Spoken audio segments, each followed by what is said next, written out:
자, 출애굽기 5장의 내용을 이렇게 읽어본 내용을 이렇게 살펴보면 과거 요셉이 있을 때 고센 땅에서 큰 어려움 없이 요셉의 어떤 보호를 받으면서 그렇게 이스라엘이 그렇게 생육 번성을 이룰 수 있었어요.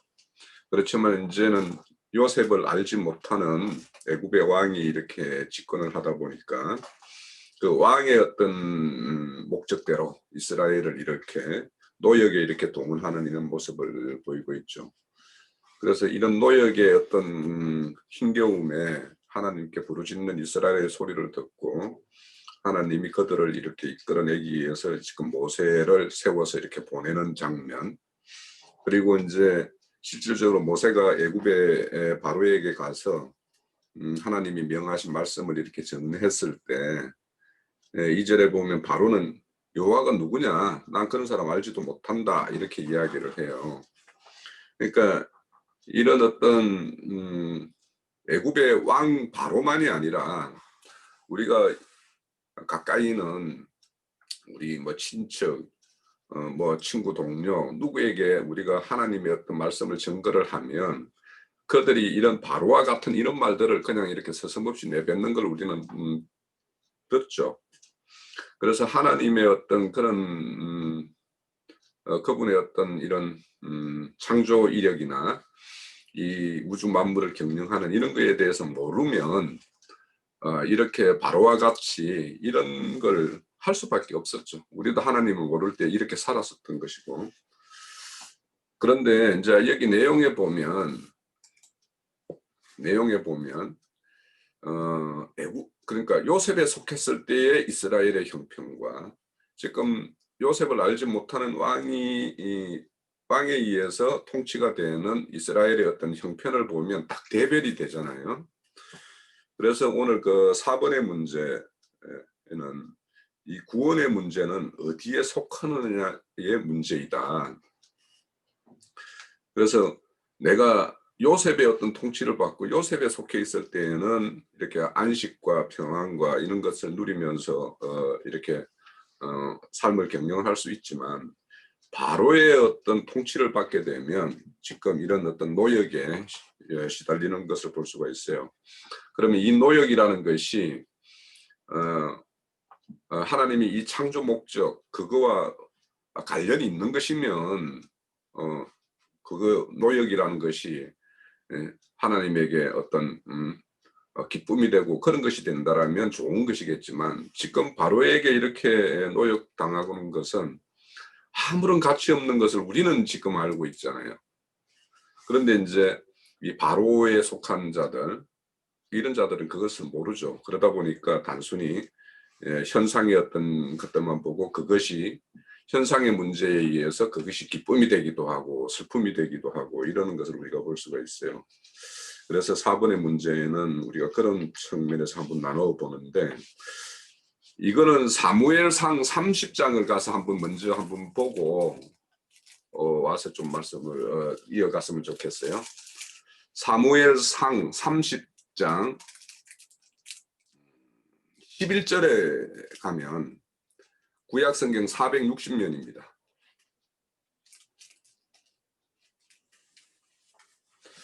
자, 이 사무엘 30장의 이제 배경을 조금만 설명을 드리면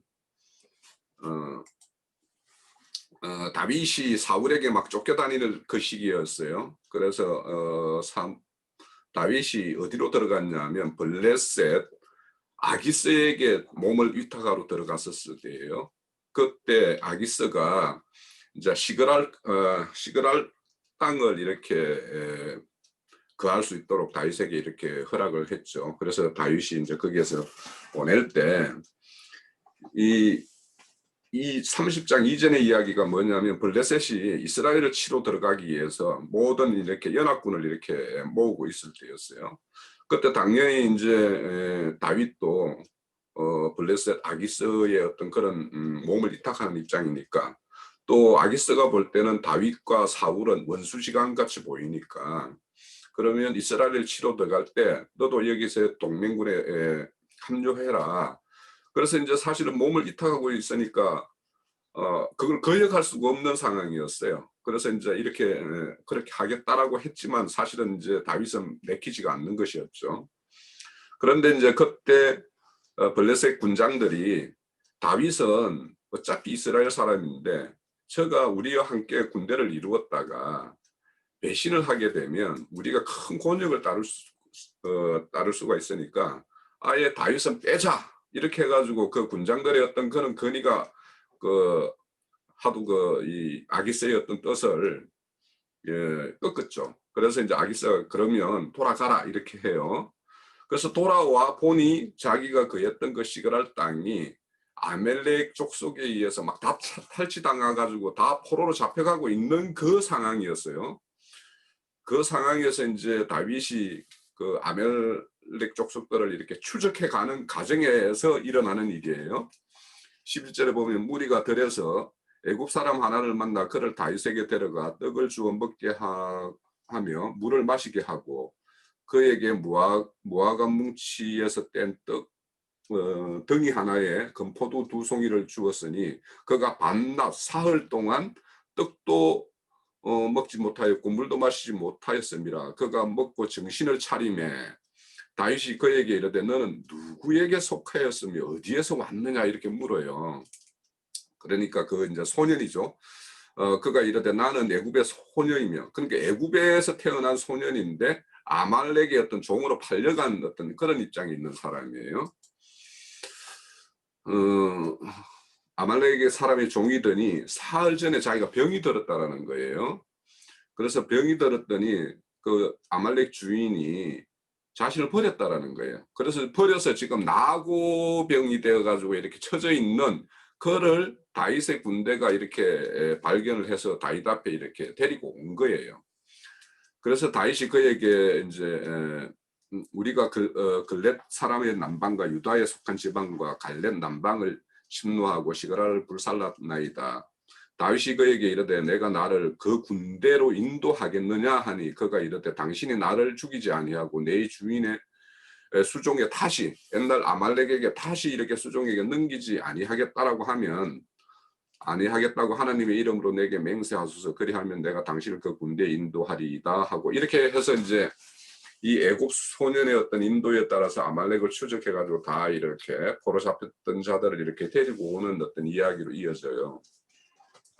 그때 보면 이제 자, 여기 내용에서도 보면 이 소년이 가게에는 애굽의 출생이었지만 아말렉의 어떤 종의 어떤 속해서 이렇게 거기에 이제 시그랄 땅을 이렇게 침략할 때 같이 동행해서 왔던 소년이었어요. 그런데 이제 그렇게 병들고 이렇게 하니까 쓸모없다 해서 이렇게 내침을 당한 이런 상태였어요. 그래서 결국에는 누구에 속했냐에 따라서 이렇게 내침을 당할 수도 있고 누구에게 속하여서 다시 그 속함이 전환되어서 다윗의 속함으로 인해서 생명을 보존받고 또 다윗의 군대에 그런 어떤 그 노획들을 다시 다 해소해오는 이런 일에 동력을 하는 일로 소년이 쓰임을 받아요. 그래서 이제 우리 또한 이제 오늘 그 출애굽기 말씀을 보면서 우리가 어디에 속했느냐에 따라서 허무한 일에 모든 것을 전력을 쏟고는 그렇게 인생을 겸용할 수도 있고 이 소년처럼 허무한 곳에서 떠나서 다윗의 군대의 어떤 편입이 되어서 다윗의 어떤 그 모든 것을 회복하는 일에 이렇게 동력자로서 있는 것이 이렇게 보여요. 그래서 그런 측면에서 이제 4번의 내용은 좀 함께 이렇게 나눠봤으면 좋겠고 이제 그 속한다라는 문제는 우리 이제 신앙 예정으로 보면 바로에 속했을 때와 모세의 인도를 받을 때와 여호수아에 속했을 때에 우리의 각자의 어떤 신앙에서의 어떤 목적이나 소원함이 아마 달라질 거라는 생각이 들어서 이런 것들에 대해서도 우리가 한번 생각해 볼 수가 있겠죠. 우선 그렇게 하고 이제 그 5번은 사흘 길을 가서 우리가 절기를 지킬 수 있도록 하나님의 절기를 지킬 수 있도록 이렇게 하라는 하나님의 명령을 바로에게 이렇게 전달했을 때 그 사흘길이라는 거에 대해서 우리가 많은 교회에서 말씀을 들었고, 또 이거는 우리 어떤 신앙에서 사흘길이라는 것은 실질적으로 늘 반복되는 것이고, 이거는 나중에 이제 사흘길이라는 것과 일곱절기라는 것이 잘 매칭이 돼요, 사실은. 그래서 이런 것과 관련해 가지고 우리가 오늘 나누면 좀 풍성한 은혜의 시간이 될 수 있지 않을까 생각이 됩니다. 어제 제가 문자를 이렇게 주고받아가지고, 뭐, 이렇게 누가 기대를 하시면, 그래서 어떻게 문자를 넣고, 아이고, 이렇게 넣으면 안 되는데, 그랬는데, 생각 없이 넣어가지고, 여러분들 기대하실까봐 염려됩니다. 근데 제가 이 문제를 어저께, 이 새벽 3시까지 이렇게 답을 달다가, 홍 형제님이 이 사람을 고생시키는구나.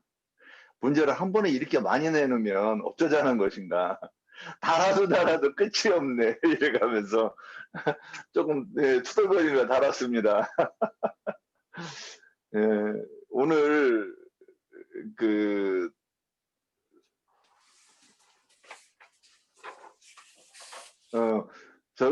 모세를 죽이려 할 때 십보라는 어떻게 아들의 할례와 관련이 있다고 생각했을까? 이 부분을 제가 좀 이렇게 말씀드리고, 뭐 다른 분 말씀 안 하시면 그때 찬스에 써가지고 그 다음에 이렇게 하고 해보겠습니다.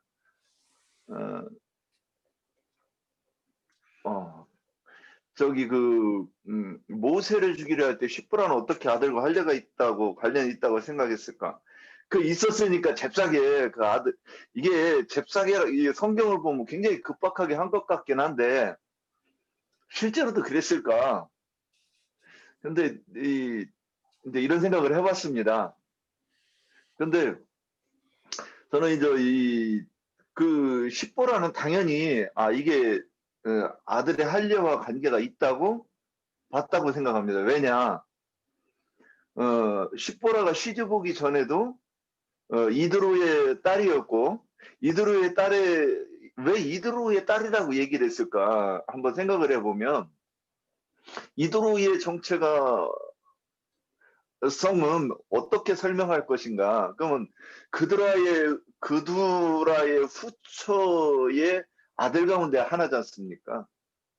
그럼 그러면 왜 그드라의 후처 그드라의 소생들이라고 이렇게 표현을 했을까? 그러면 그 얘기는 이들도 아브라함의 후손이라는 거죠.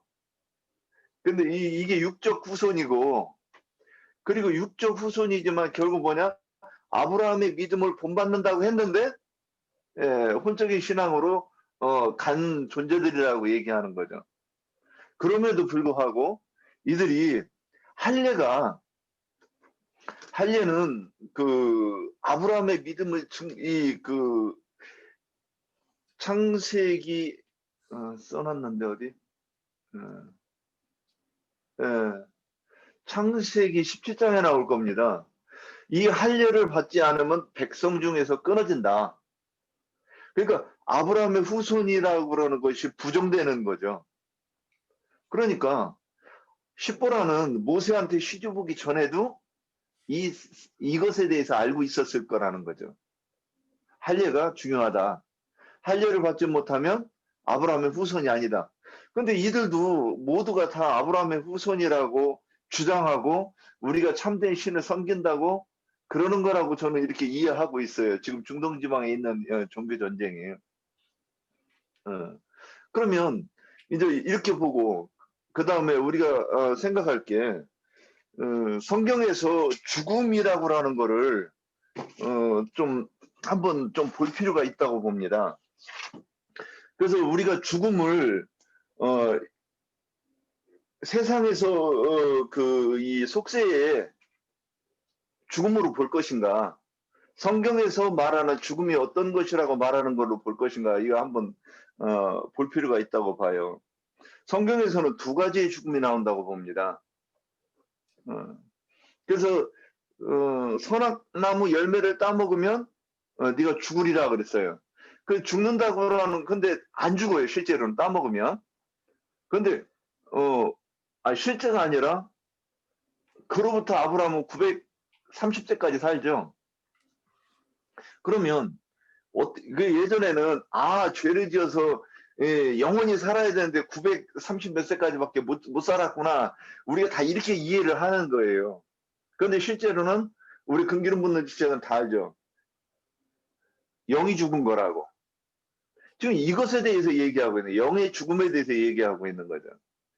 그러면 이 영의 죽음에 대해서 얘기할 때 우리가 이제 성경에서 두 가지를 얘기하는데, 진리를 대적하다가 하나님께 죽는 방법이 있고, 죽는 그 죽음이 있고, 그 다음에 의 진리를 대적하다가 하나님한테 죽고, 또 불의를 대적하다가 마귀한테 육신이 죽는 사람이 있어요. 근데 그러면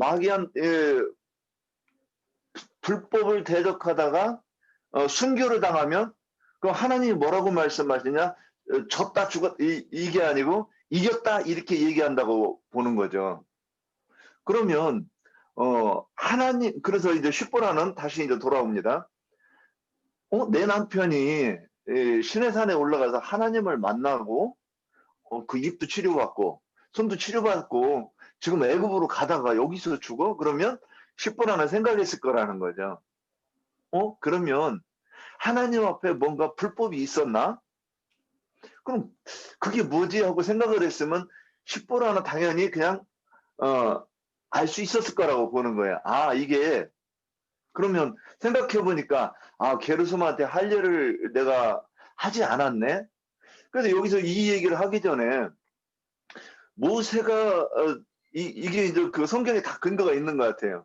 모세를 하나님이 죽이려고 하셨을 때, 그 숙소에서 이제 병이 나가지고 이 모세가 죽어갈 때에 그러면 하나님이 내 남편을 죽이려고 했으면 뭔가 하나님 앞에 불의한 것이 있었겠네. 그것이 무엇인가? 할례구나. 이렇게 하고 이 십보라는 그것을 알았을 것이라고 저는 이렇게 이제 유추해 보았습니다. 그래서 아브라함의 후손을 표시하는 할례가 없었음을 당연히 생각하고, 그것으로 인해서 그러면 그 할례의 표가 없다 그러면 우리 생각이 하나님 참, 이 성경의 모든 것은 모든 기록은 하나님이 어떠한 일을 하시는가, 무엇을 완성하려고 하시는가, 이 부분은 모든 것을 이렇게 생각한다고 하면 육신의 사람일지라도 이 혼적인 사람일지라고 그래도 그까지 답이 가지 않았을까, 여기까지 생각해 봤습니다. 여기까지입니다. 어떤 의미일까 해서 저도 그 지금 형제님 말씀하신 거하고 비슷하게 이렇게 답을 이제 달하는 게 있어서 거기까지 말씀드립니다. 할례에 대해서 제가 전체적인 자료를 갖다가 찾지를 못해가지고 좀 얘기를 좀 듣고 난 다음에 얘기를 할까 했었는데, 일단은 그 할례에 대해서 우리가 생각할 때 중요한 것은 이것은 구원의 표라는 것이죠. 구원의 표. 중요한 것은 구원의 표로 보여집니다. 십보라의 할례는 세례 요한의 세례와 같은 의미가 있고요. 그 다음에 그 사마리아 사람들에게 가가지고 너희가 무슨 세례를 받았느냐 했었을 때 세례 요한의 세례니다라고 얘기를 하니까 베드로와 요한이 예수 그리스도의 세례를 다시 받으라라고 얘기를 하고 있어요. 그러다 보니까 여호수아의 할례는 실제로 예수 그리스도의 세례를 다시 받는 것을 의미하는 것으로 보여집니다. 최초의 할례는 아브라함, 창세기 17장에서 아브라함이 할례를 받았는데 아브라함이 99세 때 받았고 그리고 이삭을 낳기 전에 아브라함이 할례를 받습니다. 그에게 아브라함에게 아들이 있었는데 그 육적 아들인 이스마엘이 13살 때 할례를 받고 그 집의 모든 남자와 집에 태어난 자 그리고 돈으로 이방 사람에게 사온 자까지 함께 할례를 받게 합니다. 그래서 남자가 할례를 받는 것으로 지금 얘기하고 있습니다. 그리고 난 이후에 네, 조금 있다가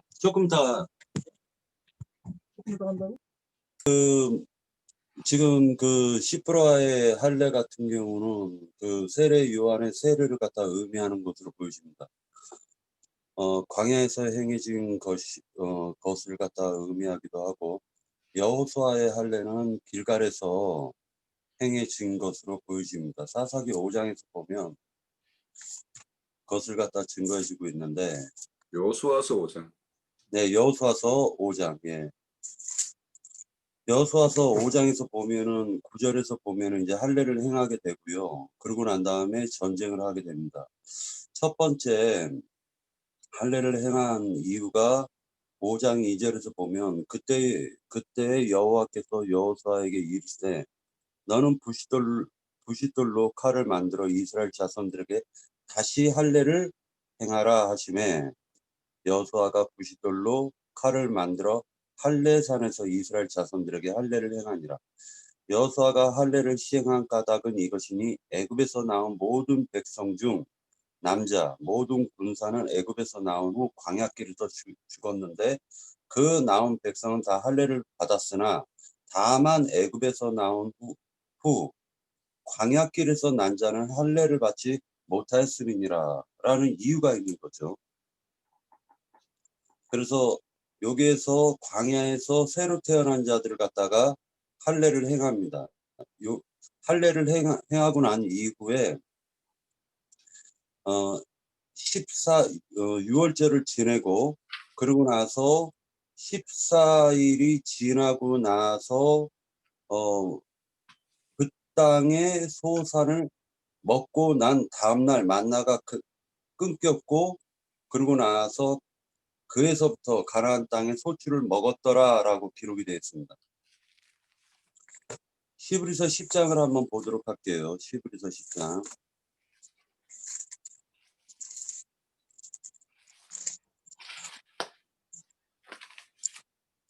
히브리서 10장 20절을 보도록 하겠습니다. 그 길은 우리를 위하여 휘장 가운데로 열어놓으신 새로운 산 길이요 휘장은 곧 그의 육체니라. 또 하나님의 집 다스리는 큰 제사장이 계심에 우리가 마음의 뿌림을 받아 선한 양심으로부터 벗어나고 몸은 맑은 물로 씻음을 받았으니 참 마음과 온전한 믿음으로 하나님께 나아가자. 이렇게 기록하고 있습니다. 19절에서 보면 그러므로 형제들아 우리가 예수의 피를 힘입어 성소에 들어갈 담력을 얻었나니 라고 얘기하는데 이때의 성소는 둘째 휘장이 찢겨져 나간 그 지성소와 성소 가운데에 휘장이 찢겨져 나간 것을 가리키니까 지성소도 포함이 되는 것이죠. 그러면 결과적으로는 뭐냐면은 할례라고 얘기하는 것은 실제로 성경에서 할례를 행할 때 제8일 날 할례를 행하게 돼 있어요. 남자아이를 낳으면 8일째 되는 해에 할례를 행하게 돼 있습니다. 그러면은 성경에서 인간에게 주어진 시간은 7일로 얘기하고 있는데 실제로 8일 날 할례를 한다라는 것은 이것은 인간에게 주어진 시간이 아니라는 걸 의미할 수가 있다라고 보여집니다. 그러니까 다시 얘기해가지고 겉사람에게 주어진 시간이 아니고 새로 거듭난 새 사람들에게나 주어진 시간이라고 보여지는 거예요. 그러니까 할례는 지금 십보라의 할례는 실질적으로 율법으로 말미암아 죽으라는 것을 의미하는 할례고 십보라의 할례는 그리고 그 여호수아의 할례는 말 그대로 속 사람에 대한 할례를 의미하고 있기 때문에 살려주는 할례가 되는 것입니다. 다시 얘기해서 시브라의 할례는 죽으라는 할례라면 여호수아의 할례는 하나님이 살려가지고 이제서부터 전쟁을 시작하는 할례이기 때문에 그 의미가 다르다라고 보여지는 것이죠. 그리고 이 할례는 예수님이 행하신 것이기 때문에 실제 여호수아의 할례는 위에서 아래로 단번에 휘장을 찢어버리는 할례를 의미하는 것으로서 영의 구속을 갖다가 의미하는 것이며, 이 영의 구속을 받은 자들이 이제 지성소와 성소가 하나가 되어져서 이제 완전한 혼의 구원까지 이루어지는 참된 할례를 의미하는 것으로 보여집니다. 그래서 이 할례는 하늘의 소망을 본 자들에게 해당이 되는 것으로 여겨지고요.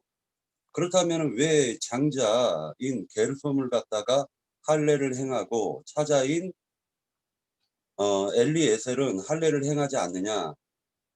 그리고 이제 이 장자의 할례를 갖다가 행한 것은 실제로 암시해주고 있는 내용이 있는데, 그것은 할례받지 못한 애굽의 백성들에 대한 심판을 갖다가 상징하는 것으로 보여집니다. 예를 들어 가지고 창세기 17장에 아브라함의 할례를 행할 때 할례를 행하고 난 다음에 소돔과 고모라 성을 갖다 멸망을 시키는 과정이 연결이 되는 것을 볼 수가 있어요. 그래서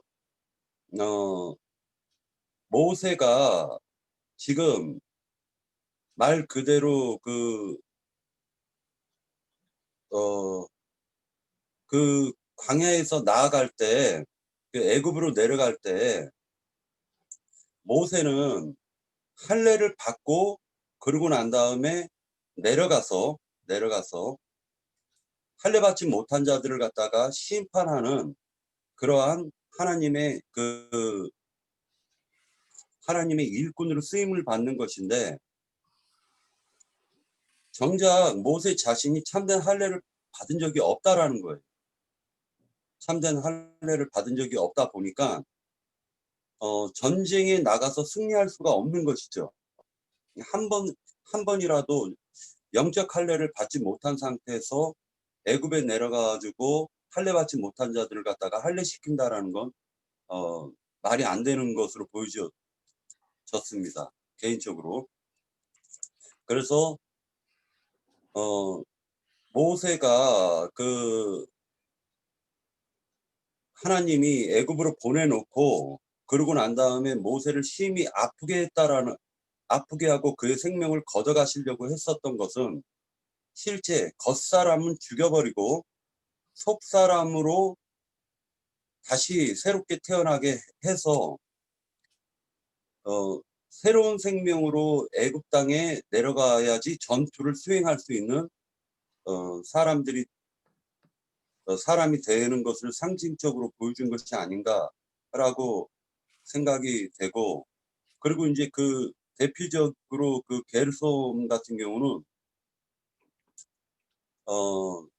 역사적으로 어떻게 실행이 되냐면, 사도 바울이 이스라엘 백성들에게 복음을 갖다가 전파를 하는데, 사도 바울의 그 복음을 갖다가 가벼이 여기고 듣지 않고 함으로 말미암아 사도 바울이 이제 신의 먼지를 털어버리면서 내가 이방인에게 이 복음을 전한다라고 얘기를 선포하는 구절이 나옵니다. 그러다 보니까 이것이 지금 엘리에셀은 이방인을 상징하는 것으로 보여졌습니다. 예, 여기까지입니다. 포피를 배워가지고 모세에 발해되었다 그 부분이 어저께 조금 이해가 덜 돼가지고 혼자 이렇게 이제 좀 묵상을 좀 해봤습니다. 근데 그 부분이 이제 어저께 그 나영계님 설명 속에서도 좀 있었는데 제가 좀 그 못 알아들어가지고 눈을 꼬먹꼬먹 하고 있었어요. 그래서 그 부분이 어떻게 이해를 해야지 이제 이렇게 생각을 해보다가 이제 한번 이 부분을 좀 표현해보고 싶어가지고 그래서 처녀가 시집가서 남편과 동침하면 누구나 이 처녀막을 무너지는 그 사건을 경험하죠. 그 이제 어떤 남편인가까지도 어저께 이렇게 얘기를 했었는데 그 피난표 그래서 이 십보라가 남편이라는 말이 피를 흘려준 남편이에요. 예. 정확하게 해야 돼요. 피를 예. 흘려준 남편입니다. 이렇게 말을 한 거예요. 예. 근데 그 피를 흘려준 남편 속에도 뭔가 의미가 있지 않을까 그래서 이 부분을 좀 이해를 해야 될 부분이 있다고 이렇게 본 게 그래서 저도 이제 요렇게 한번 생각했던 것만 한번 얘기를 해놓고 넘어가려고요. 그래서 아들의 포피를 모세의 발에 대었다. 발에 대해서는 어저께 이제 말씀을 나누셨는데 해주셨는데 그 모세의 발이 이제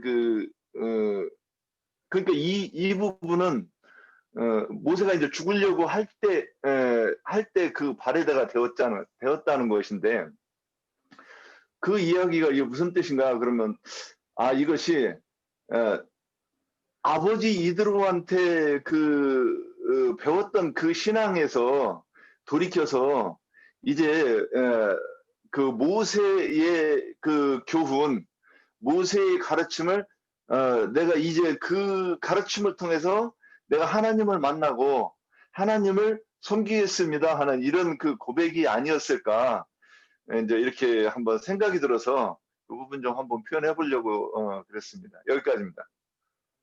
말씀드릴게요. 할례는 이제 믿음의 의를 인치는 우리한테 주어지는 산 체험이겠죠.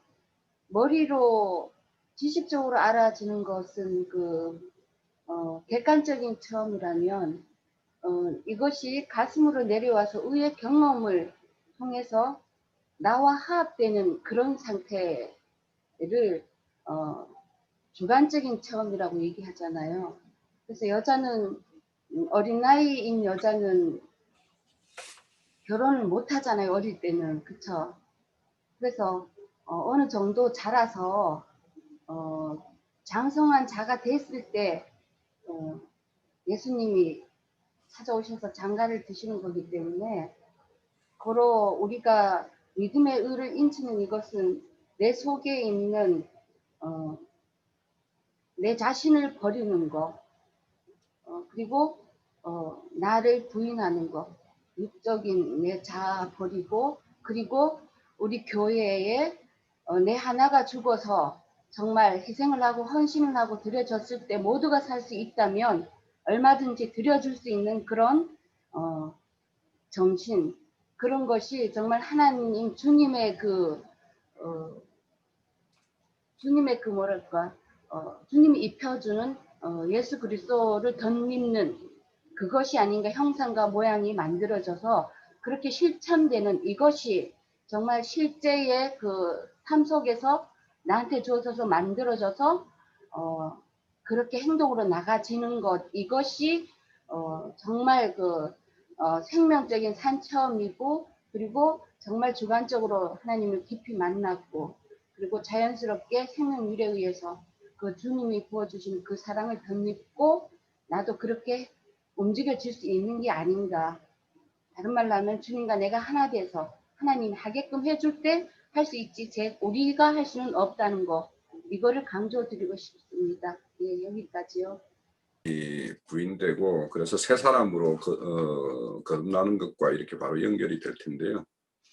그래서 새 사람으로서 사는 아까 왜 제8일에 이렇게 할례를 하느냐라는 것을 우리 박영재님이 말씀을 하셨는데 8일의 아까 이야기는 그거였어요. 7일까지는 육신에 사는 삶의 어떤 시간이었다라면 8일째 할례한다라는 것은 하나님 앞에서 새로운 사람으로 산다라는 걸 상징적으로 표현하는 것이 할례다. 이렇게 이제 박영재님이 말씀을 주셨었고, 또 어제 우리가 나눴던 교회는 여자로 상징되는데, 그러니까 교회의 한 지체가 되어서 교회로부터 생명의 산출을 했을 때 그것이 온전한 할례의 어떤 모습으로 이렇게 완성되는 것이다. 이렇게 보고 정리하면은 뭐 될 것 같아요. 그래서 피난편이라는 건 결국에는 우리의 어떤 그 옛 생명이 처리되고 새 생명으로 거듭나는 것은 주님의 피 흘림에 의해서 대속에 의해서 이루어지는 것이니까 그것을 예표하는 것이 이제 피난편이라는 의미 정도로 이 정도로 정리하고, 이제 할례에 대해서는 이제 또 어디 이제 가면은 또 26장에 어디 가면 진짜 할례에 대해서 또 나오는 기회가 있으니까 그때까지 이제 잘 이렇게 익혔다가 그때 가서 하기로 하고요. 문제가 참 최대의 관심사인 것 같으네요. 할례에 대해서 좀 더 의문도 많고 하고 싶은 말도 많고, 그런데 저도 할례에 대해서 또 하고 싶은 말이 뭐 있지만은 진행이 안 될 것 같아서 그냥 4번으로 넘어가겠습니다. 아까 홍영재님이 이제 누구에게 속하는 문제가 참 중요하다고 그러셨는데, 그렇죠. 세상에 속할 것이냐, 히브리인의 하나님이라고 이제 오늘 본문 가운데서는 그렇게 표현이 됐는데, 하나님께 속할 것이냐, 그 문제죠. 이제 그거는 이제 구원의 문제와 직결되는 문제고, 근데 이제 우리는 뭐 상식적으로야 뭐 이거는 뭐 초등학생도 다 아는 문제이지만은 이제 하나님께 속해야 되는 것은 당연한 것인데, 문제는 세상에서 나와서 하나님께 속했다고 하면서 세속 교계에 속해서 나는 신앙생활을 하니까 이제 천국 간다라고 그렇게 착각하는 경우, 그게 문제죠. 예, 거기에서부터 또 나오는 것이 상당히 중요하지 않을까 그렇게 생각이 되고요. 그 다음에 이제 요셉의 통치와 바로의 통치에 대해서 이제 질문인데, 요셉의 통치는 이제 평안과 안식의 그 상태였고, 그 다음에 바로의 통치는 노역과 고통의 상태로 이제 그렇게 표현이 됐는데, 요셉이라는 인물은 하나님 안에서 안식과 평안을 주는 것으로 그렇게 상징이 되고요.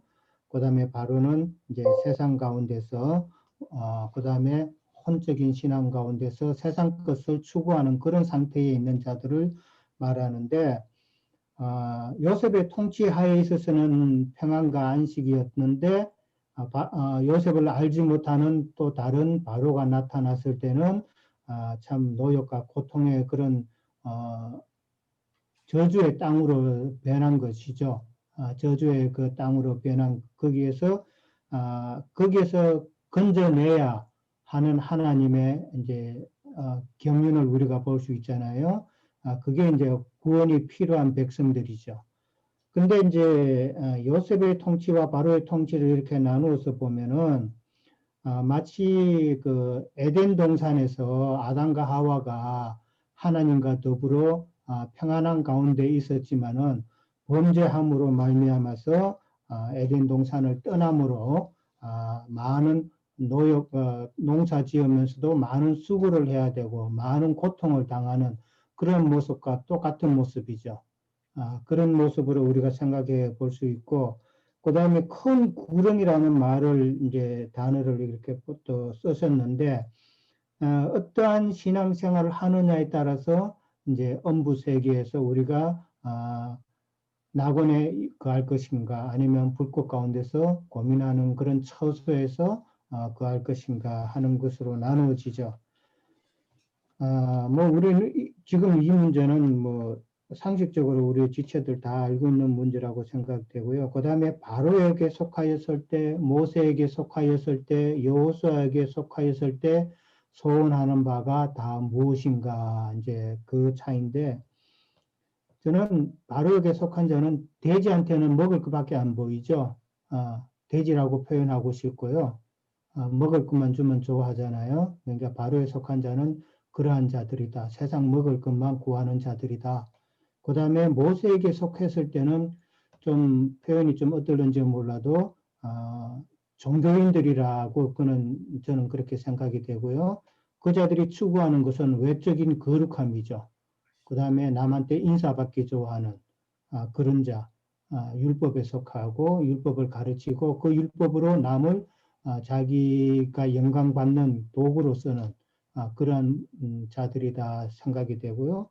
그 다음에 여호수아에게 속한 자들은 주님의 군대라고 저는 그렇게 보고요. 주님의 군인으로서는 전쟁에서 이기는 것이 소원이고 목적이다. 그래서 여호수아의 군대는 가나안 땅을 전쟁해서 그 땅을 정복하는 것이 목적이다. 뭐 그렇게 간단하게 이해를 하고 싶고요. 그 다음에 이제 사흘길에 대해서 이제 쭉 나오는데 사흘길도 뭐 우리 지체들도 많이 뭐 나영자님 말씀 강론을 통해서 많이 들었고 또 다 아시는 것이지만은 사흘길을 인도하시는 분은 진리의 성령이죠. 진리의 성령께서 우리를 인도하시는데 거기 불기둥과 구름기둥이라고 되어 있는데 불기둥과 구름기둥은 그리스도죠. 그러니까 성령이죠. 근데 이제 불기둥은 성령으로 표현되지만은 구름기둥은 주님과 함께하는 많은 정인들이다라고 이제 그렇게 이해를 하고요. 즉 진리의 그 영이신 그 성령의 인도를 따라서 주님께서 가신 길을 따라가게 인도하시는 것이다라고 이제 그렇게 이해를 하고요. 사흘길을 행하는 것과 절기를 이루는 문제는 무엇을 말하는가? 이거는 이제 사흘길을 행하는가가 그다음에 절기를 지키는 것의 목적이 무엇인가로 이제 저는 그 질문을 그렇게 이해를 했고요. 저는 이제 사흘길을 이스라엘 백성들이 이제 나가서 행하는 것은 하나님께서 선민들의 그 영혼을 온전함을 이루게 하기 위해서 하나님께서 그렇게 그렇게 요구하지 않으셨나 그렇게 이해를 합니다. 누가복음 13장에 보면은 예수님께서 오늘과 내일은 귀신을 쫓아내고 병을 낫게 하리라. 그리고 3일에는 완전하여지리라라고 그렇게 이제 표현이 되어 있거든요. 이게 3일길은 이제 완전함을 이루는 것이다라고 그렇게 이해를 하고요. 죽고 장사되고 그 부활의 과정을 거치는 거잖아요. 세상 교계에서는 이 죽는 것만 자꾸 가르치잖아요. 십자가만 설교 잘하면은 십자가 설교를 잘해서 교인들 눈에 눈물 나게 하면은 그 목사님은 그 교회에서 아주 인기가 높아요. 그 교회는 또 세상 교회는 또 많은 교인들이 또 따르고 그러는데 십자가만 설교하죠. 십자가만 설교하고 그러는데 바로 왕이 나중에 보면은 이스라엘 백성들이 3일길을 나가서 우리가 하나님 앞에 절기를 지켜야 된다고 했을 때 바로 왕은 그랬잖아요. 3일길까지 갈 거 뭐 있느냐? 하루길만 가라. 그 이야기를 하거든요. 하루길만 가서 너희들 하나님 앞에 제사 드리라 뭐 그렇게 이야기하는데 그거는 이제 죽는 십자가만 설교하라는 이야기죠. 예. 거기서 더 나가지 말고 그 십자가 사건만 너희들이 이해를 하고 예배하고 그래라. 그까지만 이야기를 해요. 이제 그런 의미를 우리가 생각해 봐야 될 것 같고요. 그 다음에 장사 지내는 문제. 세상 교회에서는 이 자아가 죽어야 된다는 거, 우리가 십자가 아래서 죽는 거, 우리 자아가 죽는 거, 이거에 대해서는 설교 잘 안 합니다.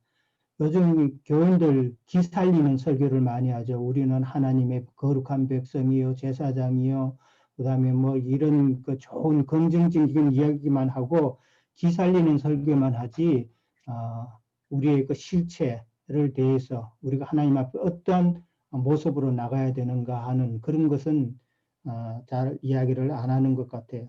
그 다음에 부활의 가정도 마찬가지예요. 부활은 부활절만 되면은 다들 부활절 설교를 하잖아요. 그 예수님의 부활만, 예수님께서 육으로 부활하셨다는 그런 비진리만 전하지 그 부활이 각자하고는 무슨 관계가 있느냐. 이제 그거를 지적을 안 해주고 있더라고요. 제가 평생을 설교를 들었지만은 부활절 설교를 들었지만은 뭐 새벽에 뭐 공원에 가서 새벽 예배도 같이 가보고 뭐 그렇게 했지만은 하나도 그 온전한 부활에 대한 설교를 들어본 적이 없는 것 같아요. 늘 해마다 똑같은 이 목사님이나 저 목사님이나 다 같은 그런 본인의 부활과는 전혀 상관없는 예수님이 육적으로만 부활하셨다. 그것만 이야기를 하는데 그래서 저는 부활이라는 게 말씀을 전혀 모르고 있는 영적으로 죽은 상태에 있던 우리가 하나님의 말씀을 받아들임으로 영적으로 우리가 살아나는 것이 우리에게 참 부활이라는 거죠. 그런 부활의 그 체험을 우리가 진리의 말씀을 통해서 경험하는 것이 우리가 영이 사는 거고 우리가 부활하는 거다. 예수님의 부활이 바로 나의 부활이 되는 관계죠. 이런 것까지 나간 설교가 한 번도 없었다는 게 참 우스운 이야기죠. 그 다음에 재물을 드리고 재물 중에 돌려받아 함께 먹고 마시는 것을 무엇을 예표하나 그랬는데 여기서 참 우리가 관심 있게 봐야 될 단어가 재물을 드렸는데 그 재물을 다시 돌려받는다는 것이죠. 이 돌려받는 재물이 과연 무엇인가를 우리가 잘 생각해 봐야 되는데 재물은 바로 그리스도죠. 그리스도를 우리가 드리는데 우리가 드린 그 재물이 그러니까 제가 기억하기로는 이 재물은 요제와 거제의 재물로 이제 기억이 되거든요.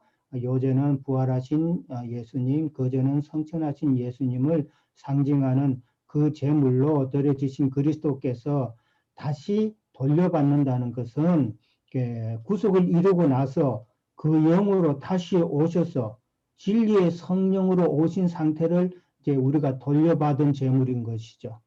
그 돌려받은 재물, 그러니까 구속을 이루시고 진리의 성령으로 오셔서 우리 가운데서 함께 먹고 마신다는 것은 그 진리를 우리가 함께 먹고 마시는 것이죠.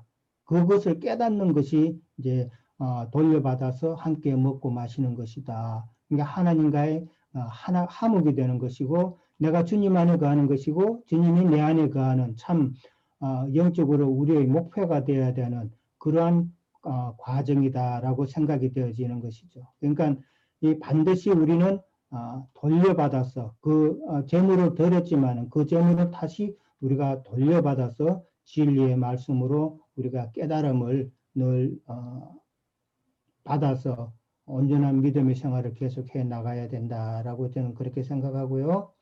그 다음에 절기를 지키기 위해서 노동을 쉬는 것은 무엇을 일러주기 위함인가? 애굽에서 이스라엘 백성들은 참 많은 노력을 행했죠. 그 애굽에서 행하던 그 노력을 절기를 지키는 동안에는 그 애굽의 일을 잊어버리라는 것이죠. 애굽의 일을 잊어버리고 애굽에서 행하던 그 노력을 금하고 하나님 안에서 참 안식을 누리라라는 그런 의미로 저는 받아들입니다. 우리가 세상사람 교회에서도 많이 하는 그 금식이라는 것도 음식을 안 먹는 게 아니잖아요.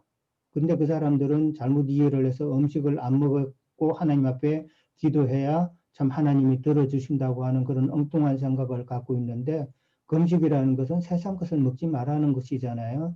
세상 비진리와 세상 요즘으로 말하자면 그 신학 같은 거, 세상 그 많은 그 비진리라든가 이런 것을 종교성, 도덕성으로 설교하는 이런 것을 먹지 말라는 것인데 이게 금한다는 것, 의미를 그런 식으로 우리가 깨달아야 되는 것이죠.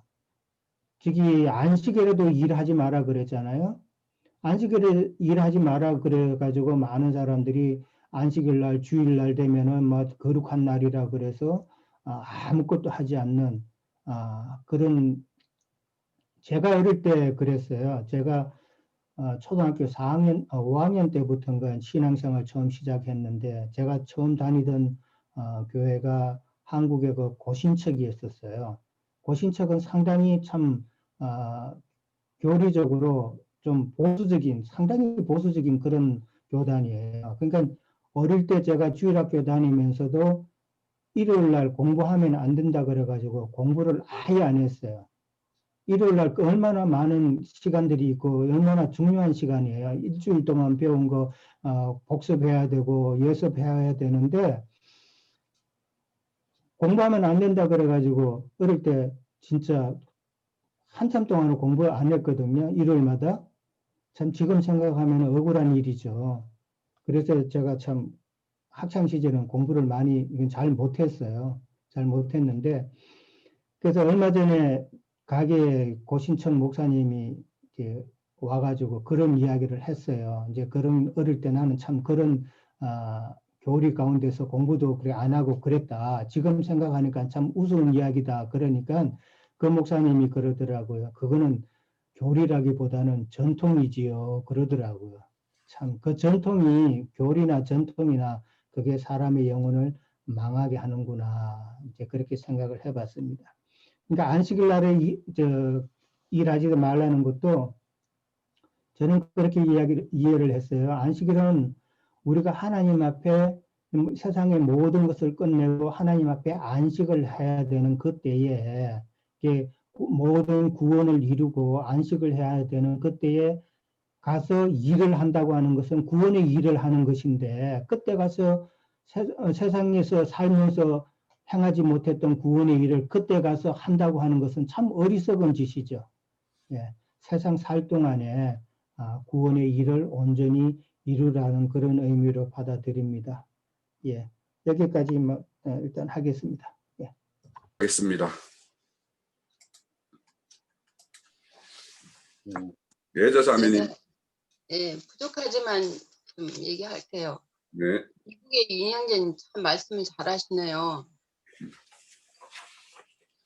네, 여기 4번에 누구에게 속하냐 저기 답이 아니 질문이 나왔는데 저기 창세기부터 계시록까지 두 노선이 있잖아요.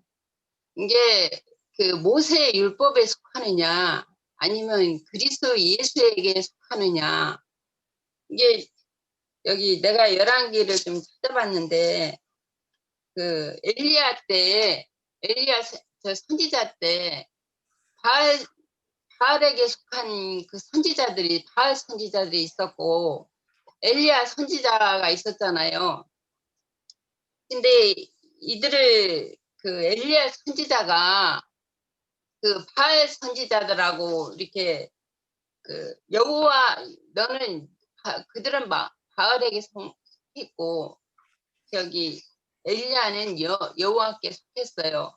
그때 제사 문제 갖고 그 바알 선지자들한테 이제 송아지를 잡아서 그 바알이 니네 신이라면 여기 이제 그 엘리야가 비웃는 것이 좀 나오잖아요.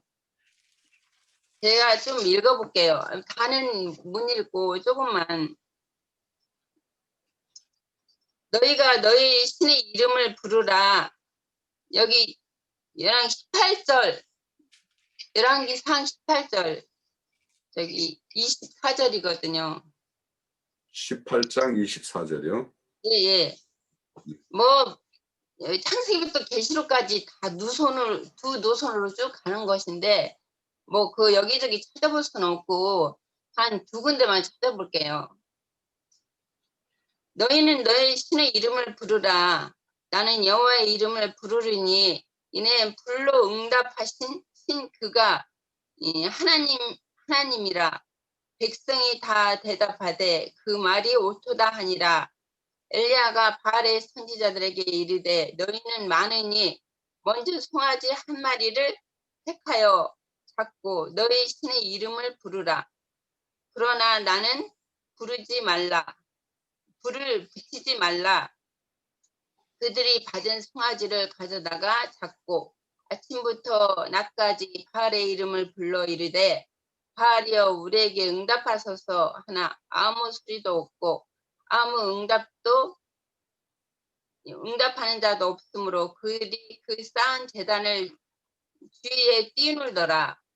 오전에 이르러 엘리야가 그들을 조롱하여 이르되 큰 소리로 부르라.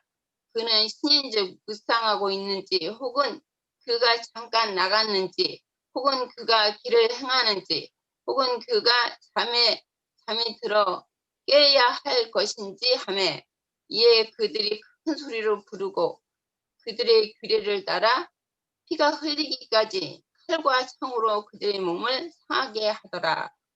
이제 뭐 이 전체가 다 그 말씀인데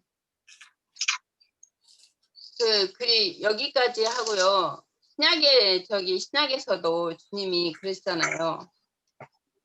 그 유대인들의 그 서기관과 바리새인들에게 속한 유대인 그 서기관 바리새인들은 다 모세의 율법을 지키는 자였고 예수 그리스도께 속한 그 제자들은 주님께 나왔었고 또 신약에 저기 보면은 갈라디아서 보면은 그 종의 그 갈라디아서 보면은 종의 그 율법에 속한 자들 그리스도께 속하냐 율법에 속하냐 우리는 다 율법에서 해방을 받아야 하잖아요. 율법에 속하면은 죽을 수밖에 없고 예수 그리스도께로 나와야지 살 수가 있는 거죠. 그래서 여기 내가 참 말이 질서가 없네요. 여기 보면은 살 길을 질문에 5번에 보면은 살 길을 행해야 된다.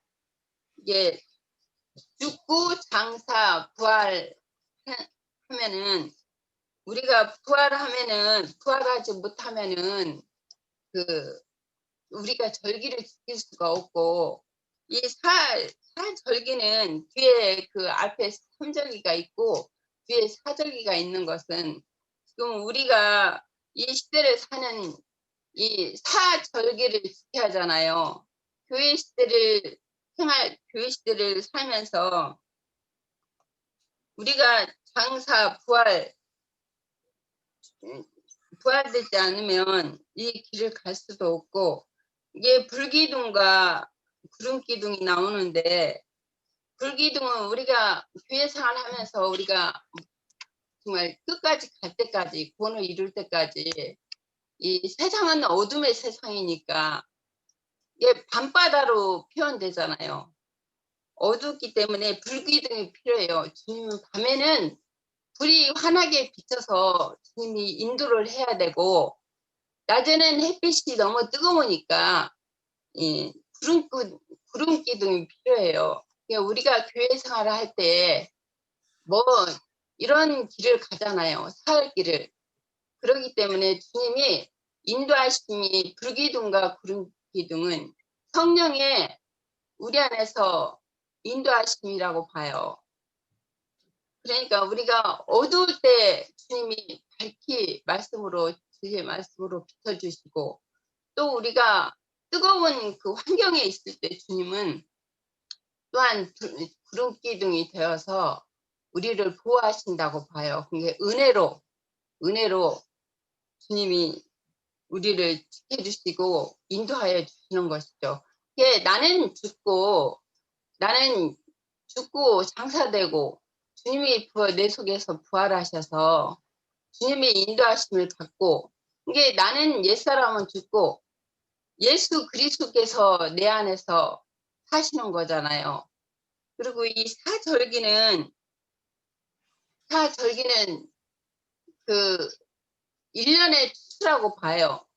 이게 우리가 교회 생활을 하면 시작부터 이제 끝까지 마지막에 몸을 떠날 때까지 우리가 부활하고 자라고 그다음에 수되고 그다음에 이제 이 교회 장막 생활을 하다가 소망 생활을 하다가 주님 앞에 이제 데려감을 받으면 그때는 이기는 자로 데려감을 받으면 그때는 장막에 거하는 거잖아요. 그럴 때 이 모든 것이 다 교회 생활에 적용한다고 봐요. 그리고 이제 우리가 노동을 쉰다는 건 주님의 안식기에 들어가는 거잖아요. 이게 주님도 이 땅에 오셨을 때 서기관 바리새인들한테 그 안식을 범한다고 그랬을 때 너희들이 소나 양이나 구덩이에 빠지면 건지지 않겠냐. 그럴 때 안식을 범한다고 그랬을 때 주님은 내가 참 안식이다. 내 안에 거하면 뭐 율법에서 벗어나는 거고 안식하는 거고 우리가 아직 지금은 참 안식에 이르지 않았잖아요. 이 몸을 벗으면은 참 안식에 들어가는 거지만 지금은 주님 안에 있을 때 세상에 살면서 세상에 그 육신의 생각에 있을 때는 세상 걱정 염려가 항상 끊이지 않고 있어요. 근데 이런 것들이 이제 옛사람이 처리되고 이게 주님의 생명으로 이렇게 믿음으로 살 때는 그 우리 마음에 안식이 있고 힘이 있어요. 근데 이런 거는 이제 조금씩 우리가 몸을 입고 살 때는 조금씩 맛볼 뿐이지 영원한 안식에 들어가는 건 아니잖아요. 부족하지만 여기까지 하겠습니다.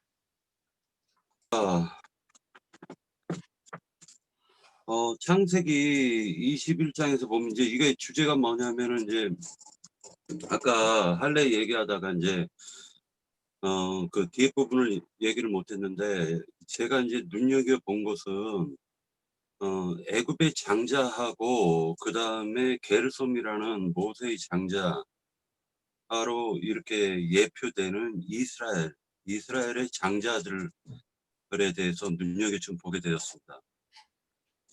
그러니까 이제 지금 대표성으로 지금 그 게르솜을 갖다 할례를 하고 난 다음에 전쟁을 하는 것으로 보여지고 있는데 중요한 것은 장자권 놓고 싸움을 하는 것으로 보여졌어요. 자, 창세기 21장을 갖다 한번 찾아볼게요. 창세기 21장 8절. 자, 이삭을 갖다 낳은 아브라함이 이삭을 낳고 난 이후에 8일 만에 할례를 행하고 그러고 난 다음에 그 이삭이 젖을 뗐단 말이에요. 이삭이 젖을 떼는 날에 8절입니다. 아브라함이 큰 잔치를 베풀었더라. 그런데 사라가 유심히 보니까 아브라함의 아들 애굽 여인 하갈의 아들이 이삭을 놀리는지라라고 했는데 이 놀리는지라가 박해한다라는 의미가 있어요. 박해한다. 그러니까 애굽 여인 하갈의 아들이 바로 지금 바로로 예표되어지고 있고요. 그 바로의 아들들, 즉 장자들이 이삭의 말하자면 이삭과 같은 그 하나님의 장자권들을 갖다 지금 종으로 부려먹고 박해를 하고 있는 것으로 보여지고 있습니다.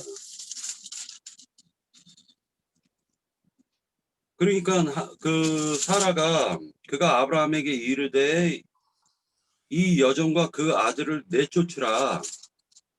그 종의 아들은 내 아들 이삭과 함께 기업을 얻지 못하리라 라고 얘기를 해주고 있습니다. 그래서 기업을 얻지 못한다라는 것을 갖다가 얘기를 하면서 12절에 하나님이 아브라함에게 이르시되 네 아이나 네 여종으로 말미암아 근심하지 말고 사라가 내게 이른 말을 다 들으라. 이삭에게서 나는 자라야 네 씨라 부를 것임이니라.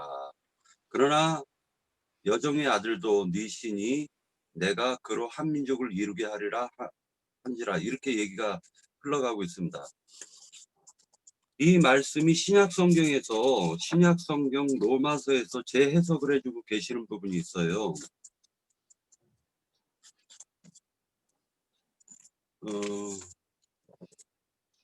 로마서 9장을 한번 보도록 하겠습니다. 로마서 9장에서 보면은 뭐 이스라엘에서 난 그들이 다 이스라엘이 아니오라고 하면서 이제 7절로 넘어가는데, 또한 아브라함의 씨가 다 그 자녀가 아니라 오직 이삭으로부터 난 자라야 네 씨라 불리리라 하셨으니, 곧 육신의 자녀가 하나님의 자녀가 아니요 오직 약속의 자녀가 씨로 여김을 받느니라. 약속의 말씀은 이것이니 명년 이때에 내가 이르리니 사라에게 아들이 있으리라 하심이라. 그뿐 아니라 또한 리브가가 우리 조상 한 사람으로 말미암아 임신하였는데, 여기서 이제 또 그 리브가의 한태 속에 장자권을 놓고 또 싸움이 벌어져요. 싸움이 벌어지는 내용으로 이어지고 있습니다. 그 자식들이 아직 나지도 아니하고 무슨 선이나 악을 행하지 아니한 때에 택하심을 따라 되는 하나님의 뜻이 행위로 말미암지 않고 오직 부르시는 이로 말미암아 서게 하려 하사 리브가에게 이르되 큰 자가 어린 자를 섬기리라 하셨나니 기록된 바 내가 야곱은 사랑하고 에서는 미워하였다 하심과 같으니라. 그러면서 그런즉 우리가 무슨 말 하리요 하나님께 불의가 있느냐 하면서 얘기를 15절에 모세에게 이르시되 내가 긍휼히 여길 자를 긍휼히 여기고 불쌍히 여길 자를 불쌍히 여기리라 라고 얘기를 하고 있습니다. 그러면서 이어지는 게 17절에서 성경이 바로에게 이르되 내가 이 일을 위하여 너를 세웠으니 곧 너로 말미암아 내 능력을 보이고 내 이름이 온 땅에 전파되게 하려 하심이니라. 그런즉 하나님께서 하고자 하시는 자를 긍휼히 여기시고 하고자 하시는 자를 완악하게도 하시느니라. 그러니까 완악하게 하시느니라 라고 얘기하고 있습니다. 그냥 결과적으로는 이제 할례와 다 연결이 돼 가지고 이어지는 말씀인데, 요셉의 통치하에 있었던, 즉 말하자면 하나님이 아브라함을 통해서 낳은 그 장자들과 고센 땅에 있었던 이스라엘 백성들과 바로의 장자는 함께 거할 수 없다라는 거죠. 말 그대로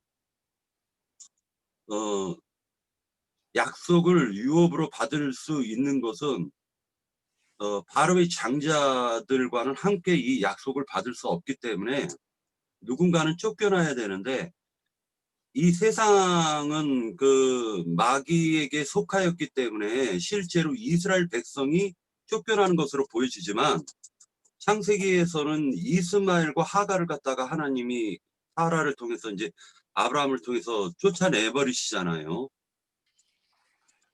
그런 의미로 보여졌고, 그 다음에 두 번째 바로와 모세와 여호수아의 이 부분에 대해서는 애굽과 광야와 말하자면 가나안을 예표하는 세 절기를 갖다 얘기하고 있는데, 성경에서 앞선 세 절기는 6월절서부터 시작하죠. 예수 보혈의 피, 즉 십자가에서 대속 사건을 통해 가지고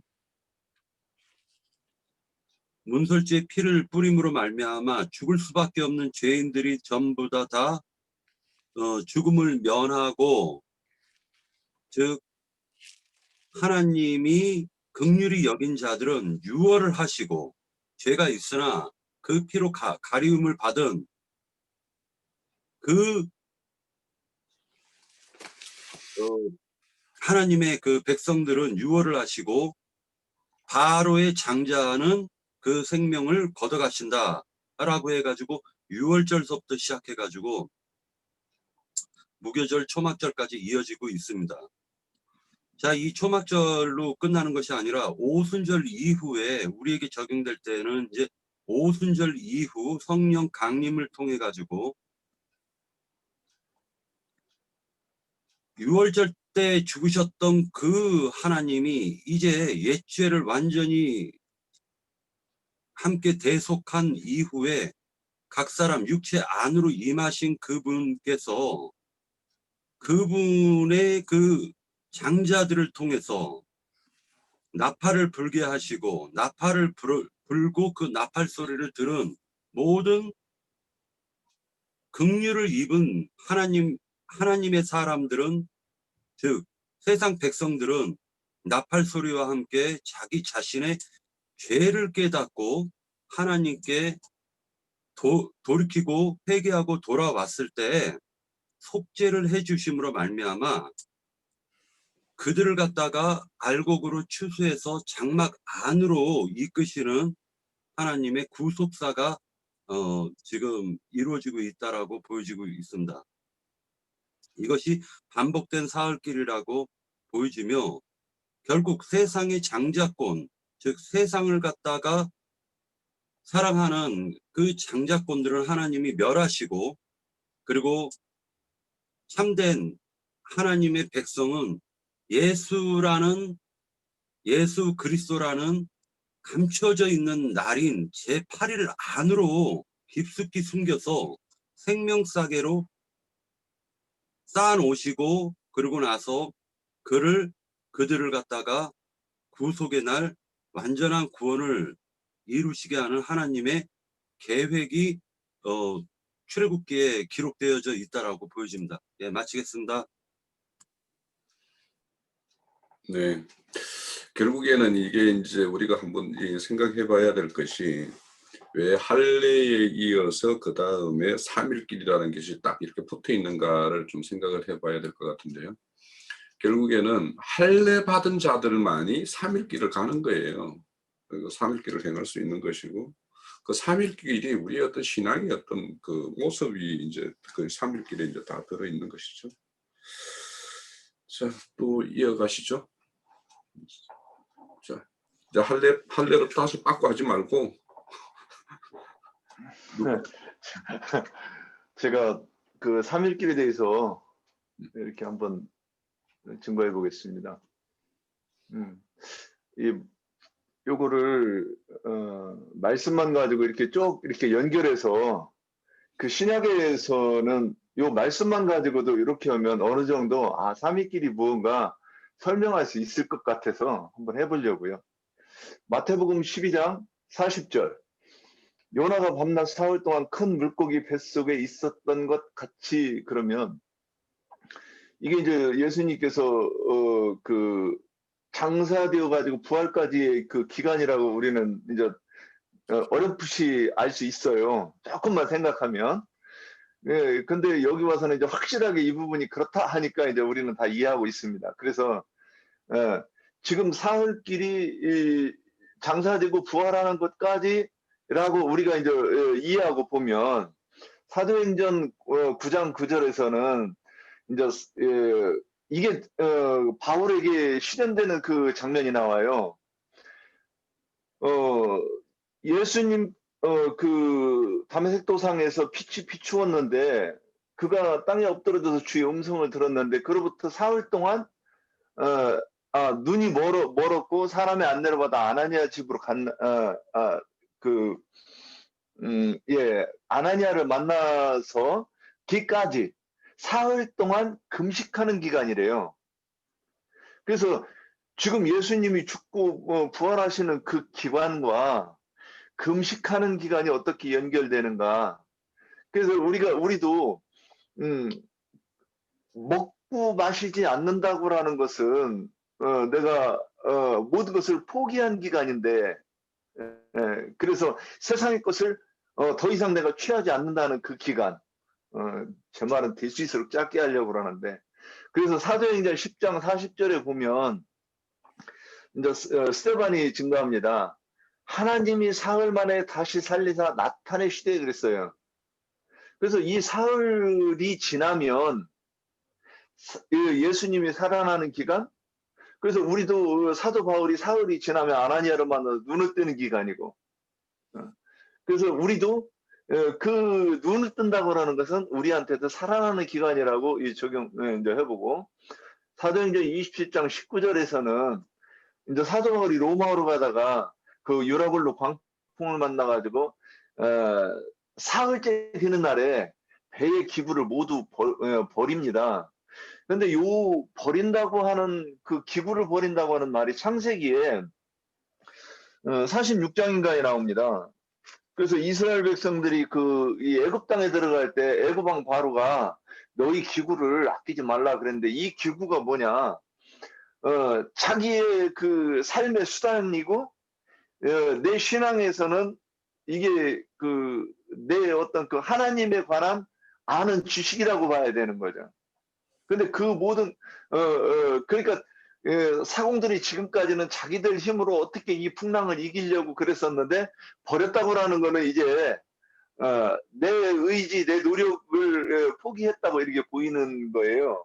그래서 사흘이 지나면 나의 모든 것을 나의 뜻, 또 나의 의, 이런 것들을 버리는 기간이라고 이렇게 또 보고요. 요한복음 2장 1절에서는 이제 가나의 혼인잔치가 나옵니다. 그래서 이 사흘이 지나면 예수님과 우리가 혼인하는 날이 온다. 이 성경에서 이렇게 쭉 순서대로 이렇게 이어가서 이 사흘이라는 것이 오늘 우리에게 어떻게 적용할 것인가, 저는 그걸 답을 이렇게 찾아봤습니다. 여기까지입니다. 요걸 결론 내기 전에 사도행전 10장 40절에 보면 하나님이 사흘 만에 다시 살리사 나타내시되, 확실히 이제 세기를 박아야 되겠어요. 그 그리스도가 나타나시는 때예요. 그래서 요한복음 20장 16절에는 사흘이 지난 후 부활한 예수님을 마리아가 봤을 때, 마리아야 하는 그 음성을 그 주님의 음성으로 들리는 거예요. 마리아는. 이 부분 어저께 이제 나인자님께서 인용해 주셨으니까 다 알고 있고, 여기에 대비해서 보이는 게 마태복음 24장 17절 18절에 가면 엠마오 마을로 가는 그 제자들은 주님이 나타나서 말씀하시는데 너희가 뭔 얘기를 하냐 그러는데 주님을 모릅니다. 그래서 당신이 예루살렘에서 우리 관원들이 예수를 그 죄 없으신 예수를 죽인 걸 모르느뇨? 뭐 이렇게 이제 얘기를 하면서도 이제 모르던 그들. 그래서 어떤 사람한테는 사흘의 기간이 지나서 예수님이 나타나시는 그리스도가 나타나시는 기간, 어떤 사람은 사흘이 끝나지 않아 가지고, 그래서 이 애굽을 나와서 가나안 땅에서 끝날 때까지 어떤 사람은 사흘을 못 지나가죠. 그래서 광야에서 엎드러지는 그 기간이 있었다. 이렇게 가지고 사흘길을 한번 표현해 봤습니다. 예, 여기까지입니다.